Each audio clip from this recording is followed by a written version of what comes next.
Chris Marchini, Golf Galaxy here at the Titleist Performance Institute. My man, Chris Baingo. Great to see you again, brother. Always a pleasure. Yeah. Hitting the new GT metalwoods from Titleist, and it has been a very exciting day. Yeah. Okay.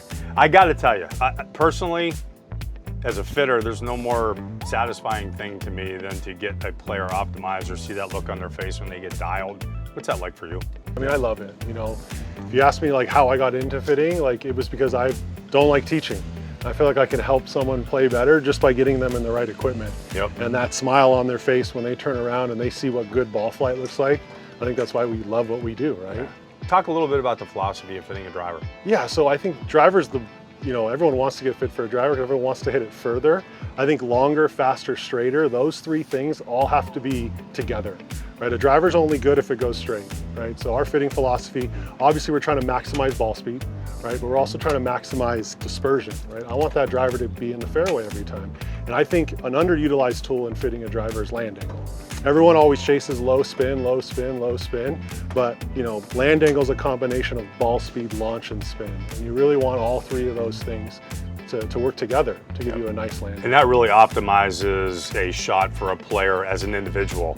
And that's the kind of, I love that you mentioned that, because it's kind of the umbrella statement of I got to go chase launch, I got to go chase spin, but really every player's got an optimum.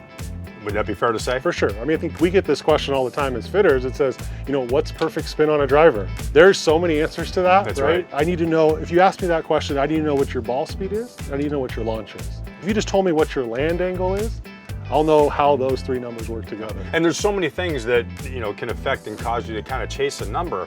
Sure. You mentioned one of the first things earlier that I think we'd love our golfers out there to understand, and that's, our first goal, first and foremost, is to get you on the center of the face as much as possible, because that affects launch and spin and everything we're talking about. Yep. Would that be fair to say? Yeah, I think ball speed consistency, right? We call it flatlining your ball speed. That's always job one. I think that's done with head, shaft, length, hosel setting, weight, right? All these tools that we have in our drivers make it just so easy to optimize them for each player and each player's technique. All right, I'm gonna pick your brain here. Do it. You got the world of golf in front of you right now. What's the one thing when it comes to fitting a driver that you wish the average amateur at home knew right now? It should fly as high as your 7-iron. I think that's the key, right? Your apex heights should match up throughout the bag. And the other thing would be, don't chase 2,000 spin.